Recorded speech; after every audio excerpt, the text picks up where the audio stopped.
And welcome to another exciting episode of the Click Nation's Comic Book Chronicles.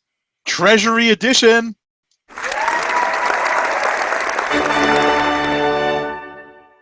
I'm your host, Tim DLGG.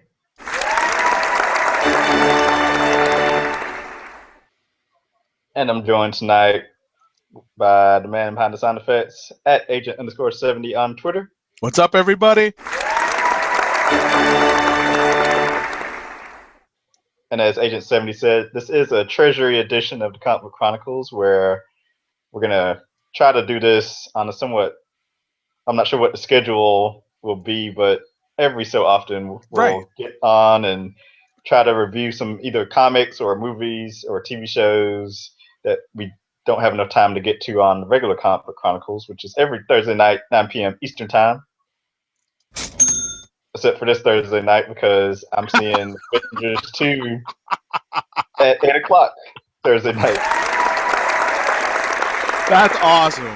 I mean, at some point we'll figure out, what the schedule is for Thursday, but or Friday if we end up doing it on Friday. But that's I need to let everyone know that. There you go. Let's run through the plugs. We'll talk about what we hope to do with this.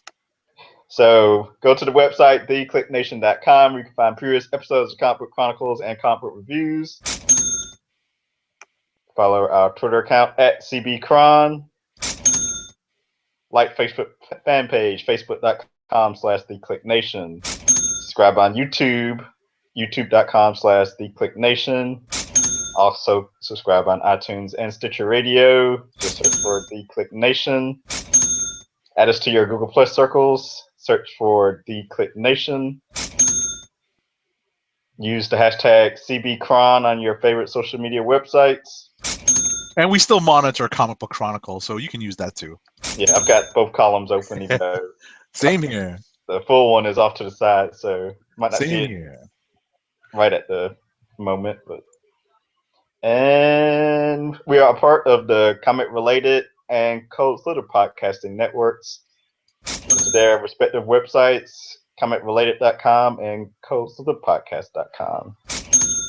And go to coldslitherpodcast.com and there should be a link somewhere on there for the Redbubble shop CSPN, where we've got a shop set up where you can buy gear for Comic Book Chronicles. That'll be interesting. There's like phone cases and things of that nature. You get like a T-shirt, man. We need to get CBC T-shirts, man. I need to buy the phone case at least. That's funny. Support us. Exactly. Just real quick, what I wanted to talk about was just well, it sounds like we're gonna have to do an ad read at some point, but what I wanted to just mention to the listeners and viewers out there is that the point of the Comic Book Chronicles Treasury Edition is, there's always things we want to talk about, we just never get around to talking about. We just can't fit it into the regular show format, and we also have co-hosts who don't always watch the same movies, even though they're semi-comic related. We'll get into that, or they're not at the same point in a series as everyone else. Like we're talking about Daredevil, and I think Tim and I are the two that have finished the Netflix series, so we can talk about it now because it's still fresh in our minds. Yep.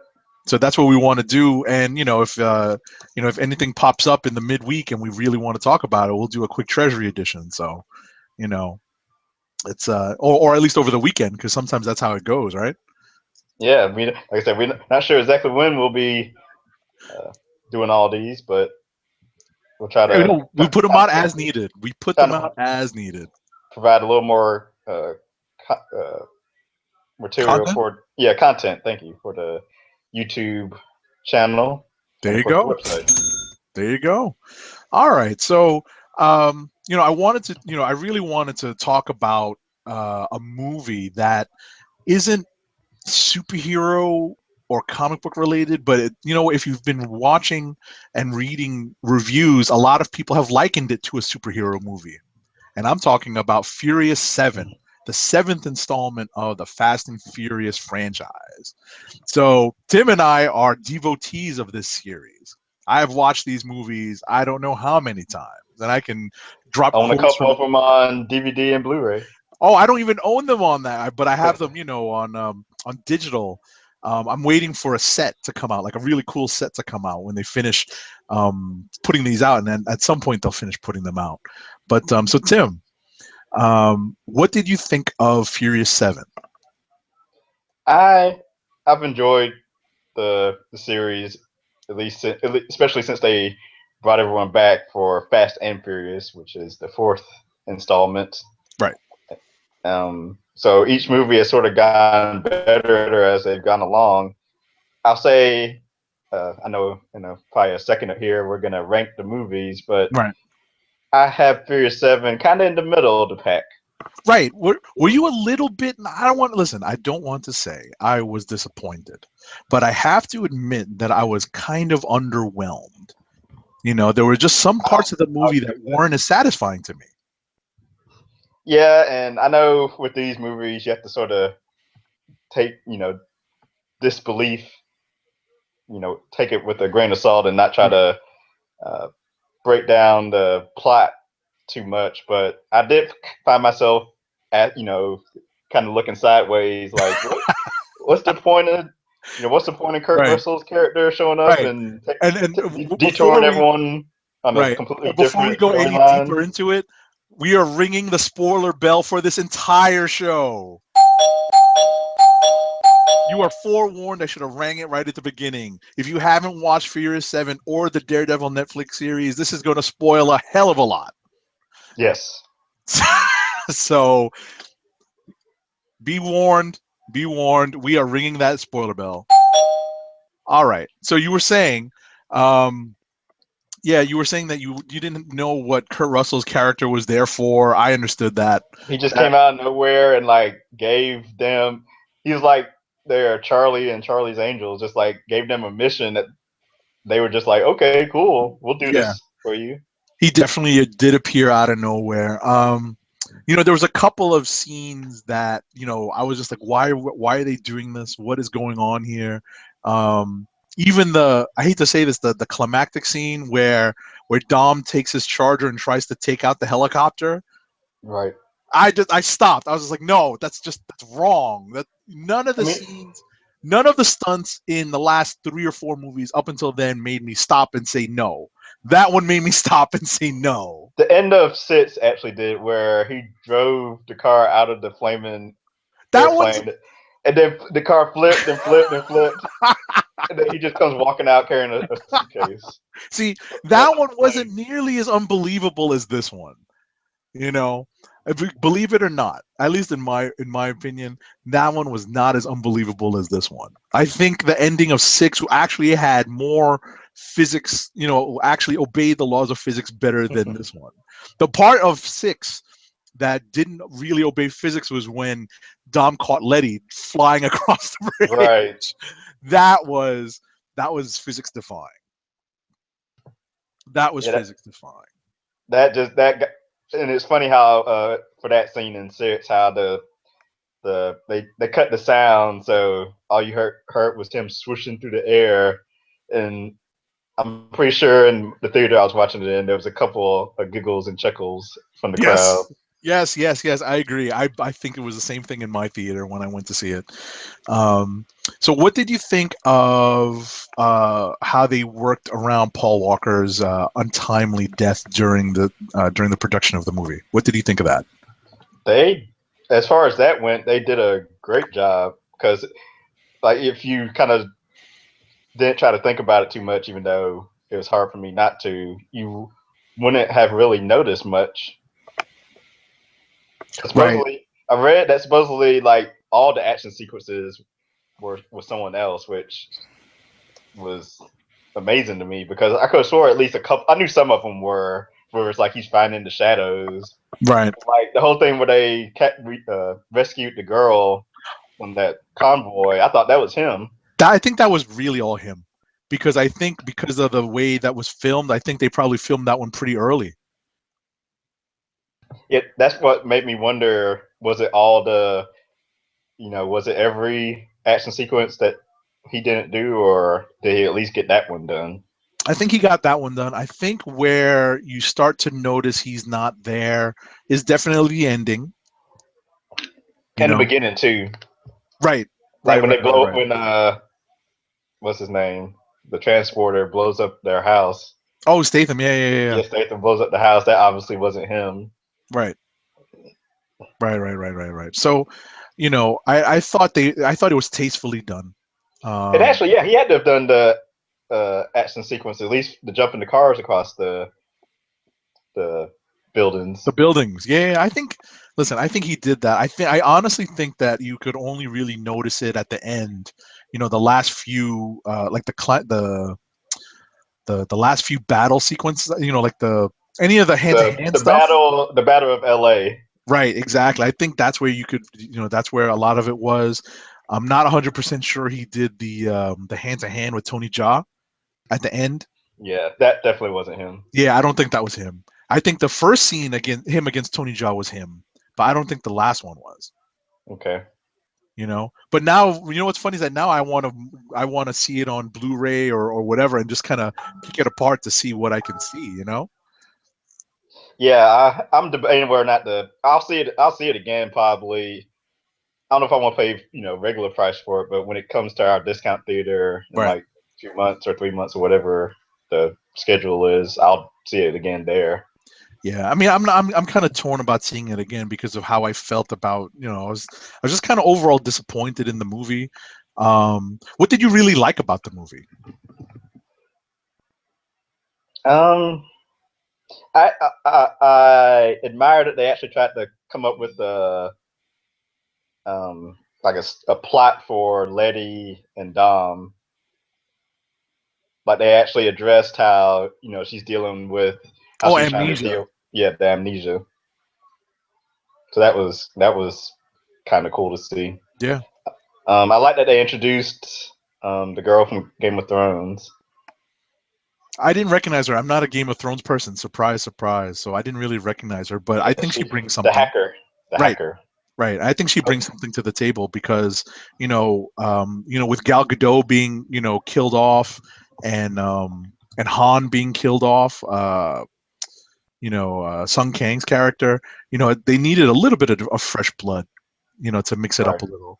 I was happy to see, and I guess it was, to me, it was one of the highlights of the movie was the banter between Luda and Tyrese. That's Between always good to Roman, see. yeah, between Roman Pierce and Tej and Tej. I'm not sure what his last name is in that, but Tej is good between in it. Roman and Tej, you know. Yeah. I don't want to call him Tej Gibson because that sounds like Taj Gibson. You want to go ahead and rank the films? Sure, let's rank the film. So, number one for me is Fast Five. Fast Five, I can watch that over and over and over and over and over again. It's one of those cable movies that I can just, watch, stop, and like halfway through and Yeah. just keep watching. Anytime USA has it on, I'm stopping the TV to watch. Exactly, exactly. It's my number one too. There you go. So number two for me is probably, surprisingly enough, is probably going to be the Fast and Furious, the very first one. Okay. Because it was fresh. It kind of creates the stage, sets the table. Um, Tuna sandwich, no crust. There's just a lot of cool little things from that movie that I remember. The next one would be probably Fast and Furious, number 4. And then after that, it's going to be probably Fast 6. And then surprise, Tokyo Drift. Tokyo Drift's really not at the bottom for me. Okay. Right? And then Fast 7, Furious 7. And then pretty much the one that I really can't stop to watch all the time is Too Fast, Too Furious. Yeah. You got me debating my final two now. Because you know what, I give Tokyo Drift a lot of credit, but I came to Tokyo Drift after watching Fast 4, and I wanted to see how it all wrapped together. Because I heard so many bad things about Tokyo Drift, but then when they put together Fast and Furious, I wanted to catch up and see how that fit in. And then, I wanted to see how that fit into the whole, they basically wrote it into between 6 and 7. Right. So Yeah, we won't get into the whole timeline of the Fast movies. yeah, that's Justin Lin's mumbo jumbo. We got Hickman mumbo jumbo in the regular comic chronicles. We're talking about Fast and Furious. That's the Justin Lin mumbo jumbo. So how is your 7 stack up differently from mine? Okay, like I said, we've got we start off with Fast 5 Mm-hmm. with number 1. Number 2, I've got Fast and Furious 6. Okay. So yeah, I go from 5 to 6. Then I'm going back down to Fast and Furious, which is the 4th installment. Okay. That's number 3. I put Furious 7 at 4, All right. and then I have the original At at 5. number 5, The Fast and The Furious. Mm-hmm. And number 6, I'm going to go Too Fast, Too Furious, and 7 It's Tokyo Drift. Yeah. All right. Well, listen, I can respect that. I have Tokyo Drift ranked a little higher than a lot of people just because I can really appreciate what they were trying to do, and then they really wrote it into the story, so it makes more sense. Yeah. You know. I gotta put all the movies that have at least one of the original cast members in it above Tokyo Drift. That's my criteria. Yeah, but Dom is in Tokyo Drift for like a second. I'm not counting that. But I love how, right. But I love how they wrote that in. And then did you see how they tried to de-age Lucas Black in Furious 7? Did they? Yeah, they tried to make him look younger because that dude was supposed to be in high school for Tokyo Drift, and then they tried to make him look younger again for this movie. So that's funny. That's funny. What's happening in Atlanta? Well, they're in overtime. Yeah, but Corver just missed a tie in 3, so unless Darren Williams misses the free throws, it might be close to being over. Oh wow! Look at that! Listen, look at that! Atlanta against Brooklyn. It's us. We're playing each other on the basketball court. So is it Brooklyn you go for, or the Knicks? The Knicks? Listen, I'm a Knicks fan all day long, but right now, with the way they are, can't be pulling for both. You can pull for both because you grew up as a Knicks fan, but with Brooklyn moving to to your hometown, you have to represent. So, but so how can Furious 8 top 7? Well, Furious 8's been announced for April 14th, 2017, which means they must be working on script ideas soon. That's not that far away anymore. Yeah.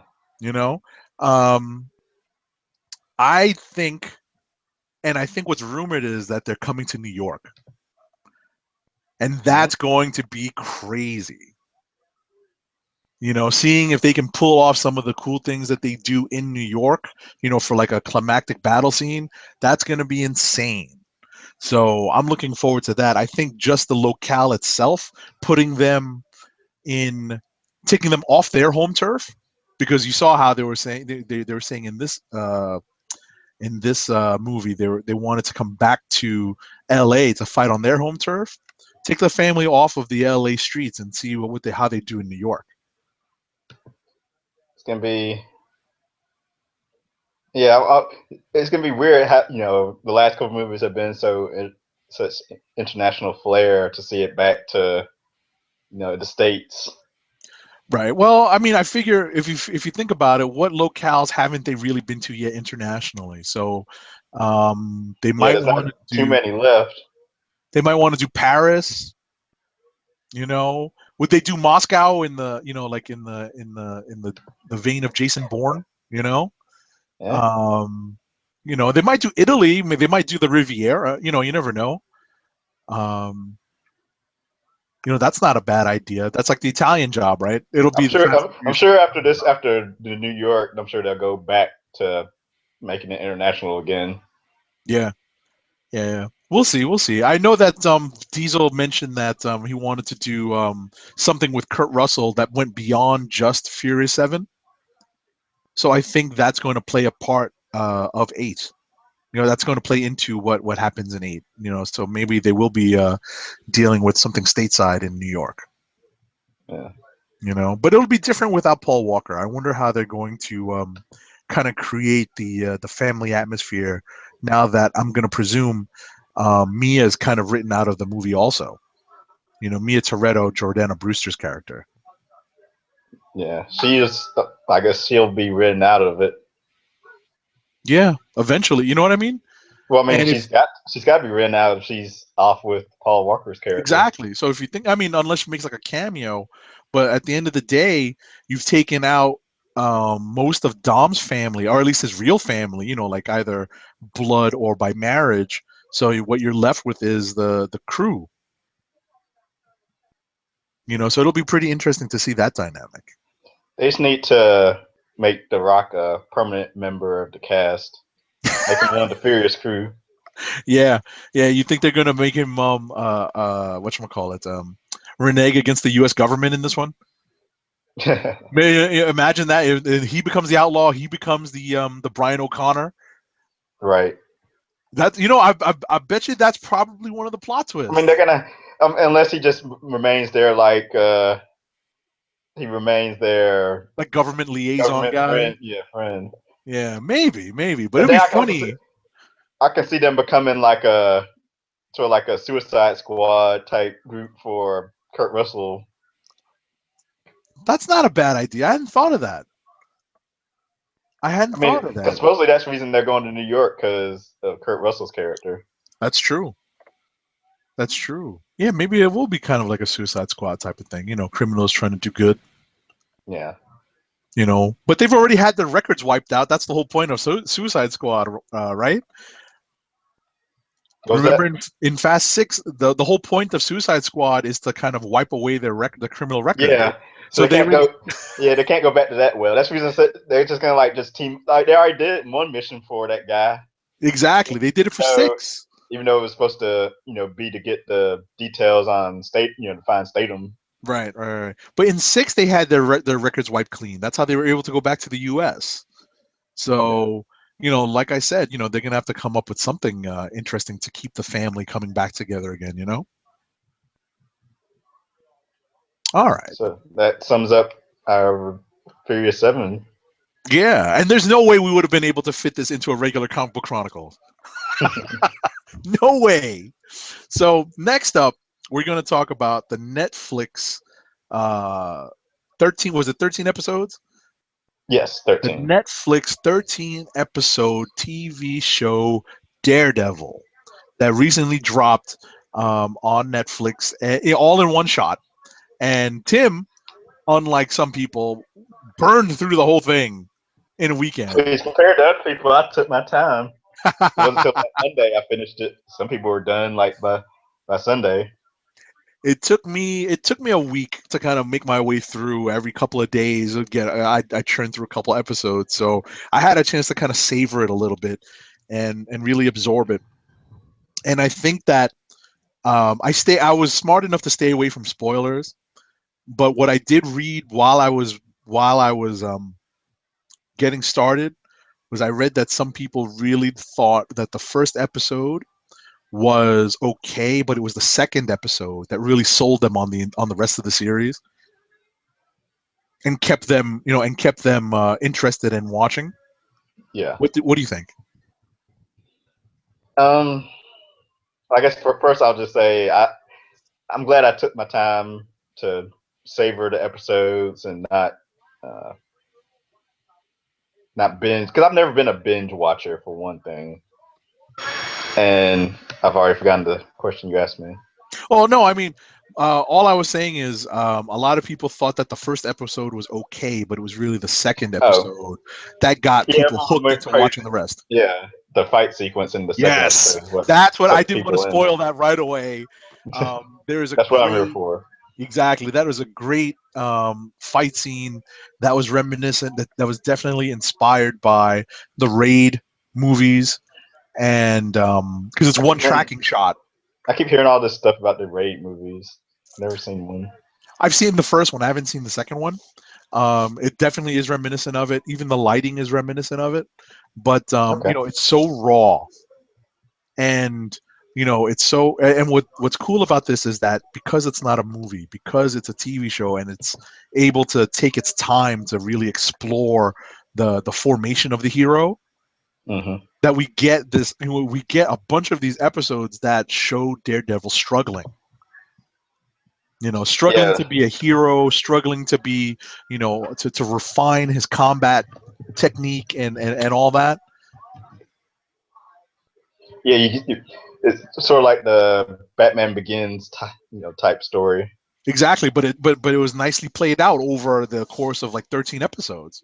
And that's the advantage they have of doing it on Netflix/TV with episodes than a movie, because with the movie you can't spend as much time with the characters to tell their backstory and to give there were parts of each episode focused gave time and focus to Foggy and Karen, Right. which the movie wouldn't probably would have maybe given just 2 scenes out of the 2-hour movie for Yeah, them. exactly. Agreed. So let's get into the story. What did you think of the actual story? How they developed the Matt Murdock character and the side characters and just the story in general? The story, we got the entire what do you want to call it, the origin for Daredevil/Matt Murdock.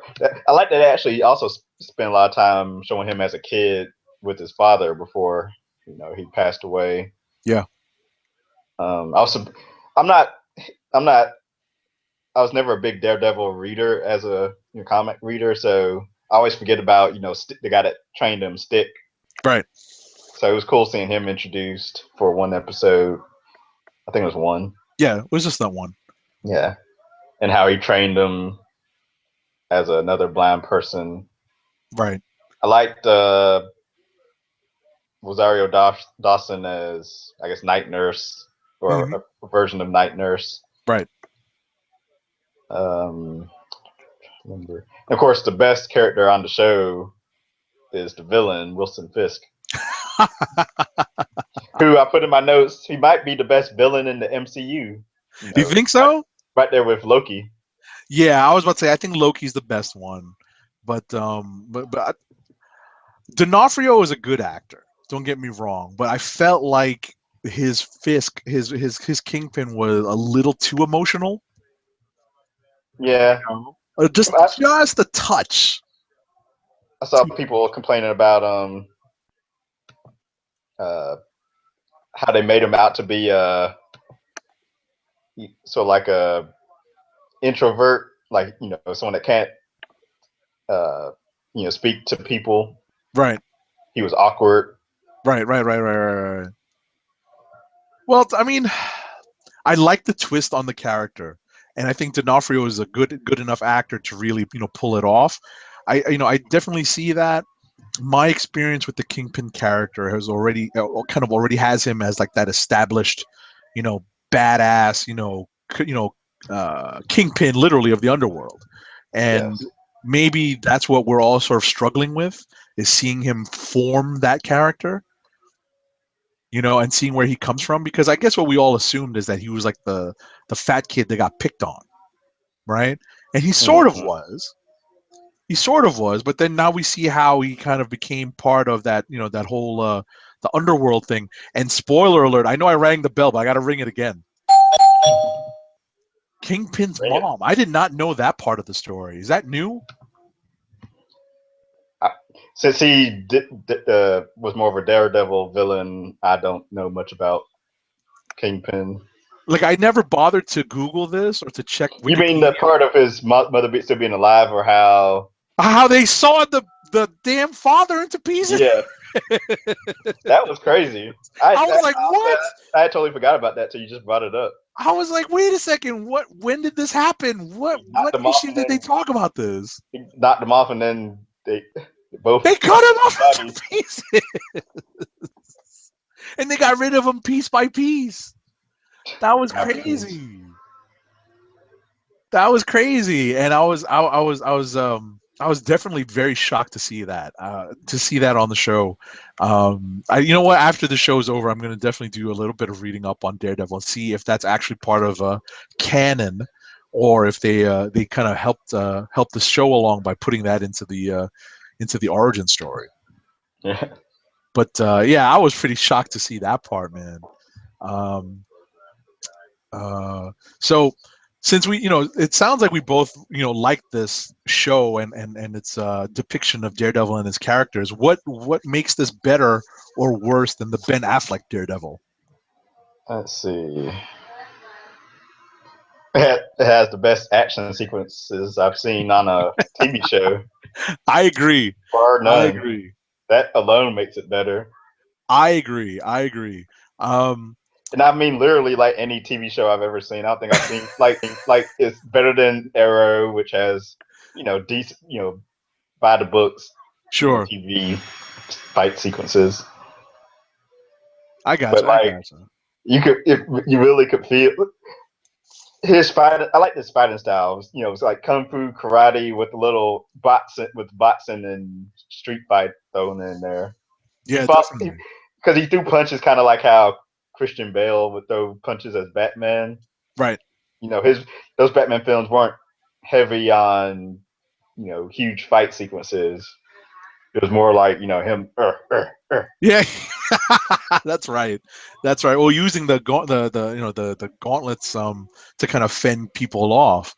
Right. And then you kind of get wrapped up in the cape too. So that kind of blocks up. That kind of hinders your view of the fighting sequence sometimes. It was always close quarters. The camera be real tight in. Kind of like definitely. Transformers movies where so much is going on and they're like zooming in close to the action. Right. Get you dizzy. Right. So now what I liked about this, but at the same time, it sort of draws the same criticism that the Ben Affleck Daredevil did from me, is that the final costume, I couldn't tell, and I don't think it does. I don't think it has a DD anywhere on it. Like the interlocking. Yeah. This version of it at least doesn't have it. Right. So I'm hoping that at some point it has it in the next season. But I was mildly disappointed, but I understood why they didn't do it right away. Yeah. I was mildly disappointed, but at least it didn't have the stupid zipper up the middle like stupid Ben Affleck. So, Yeah, I don't really go crazy over the costumes like everyone else does. I will say I did enjoy the final version. Yeah, I did too.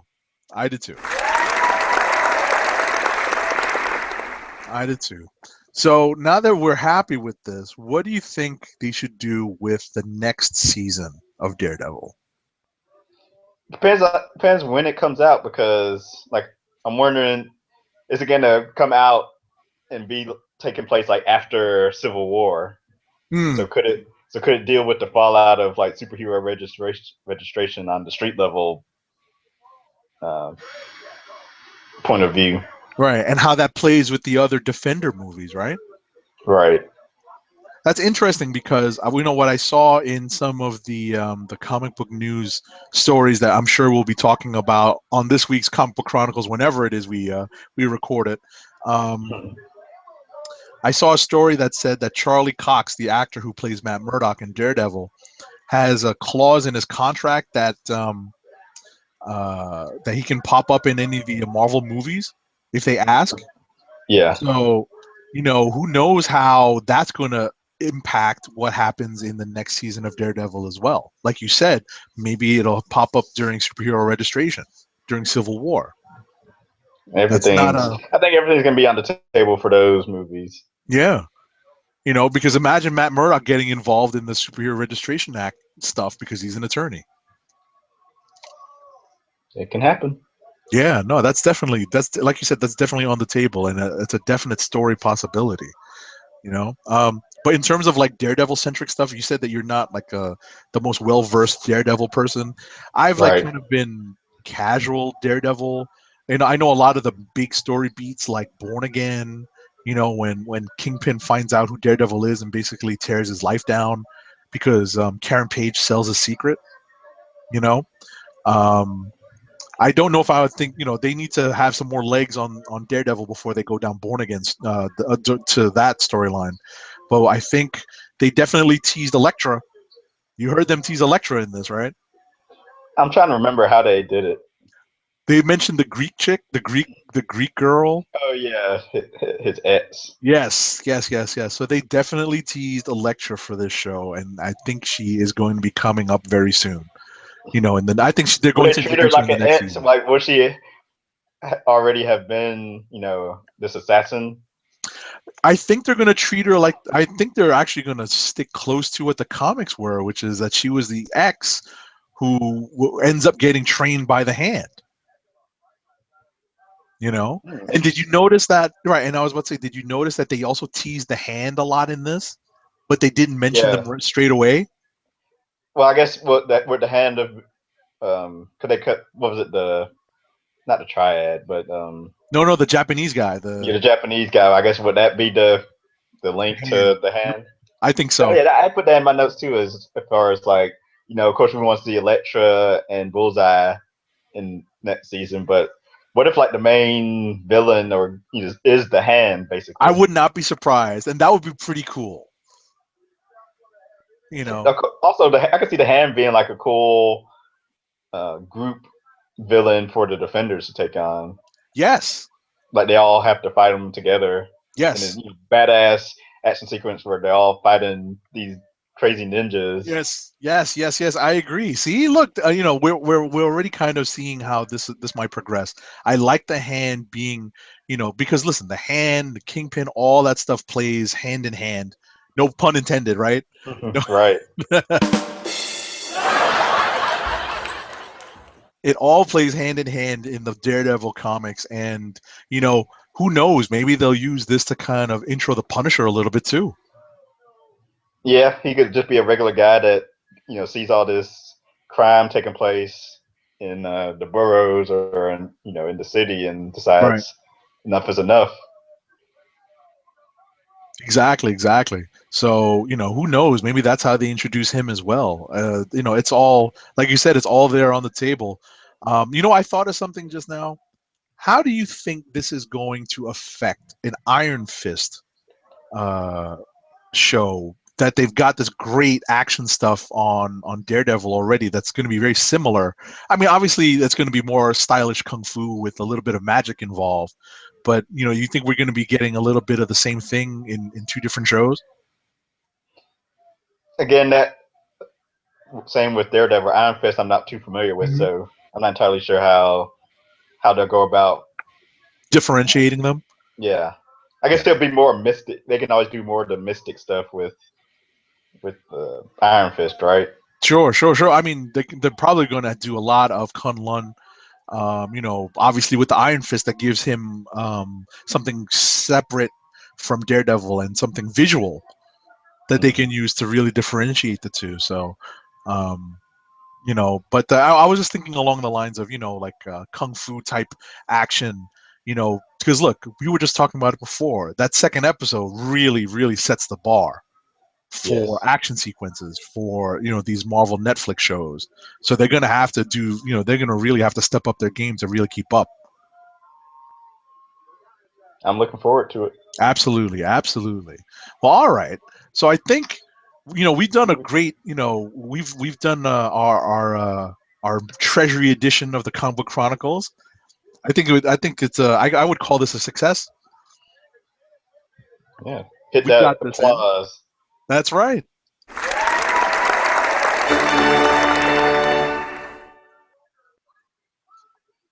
We got Make it sure to in a follow. nice little timely fashion. Yeah. Make sure to hit us on our Twitter accounts. I'm at TimDOGG98 and at CBCron. Agent 70 is at agent_70. Our co-hosts who aren't here with us tonight are at PCN_dirt on Twitter. And go to his website, popculturenetwork.com. And Roddy Cat is at Roddy Cat and at News Nerds Need. And don't worry, people. We'll try to pull. We'll have various hosts on the Treasury editions because who knows what we'll be talking about that we just can't fit into the regular Comic Book Chronicles. Indeed. All righty, let's take us home. We are the Comic Book Chronicles, and we are signing off. Hey!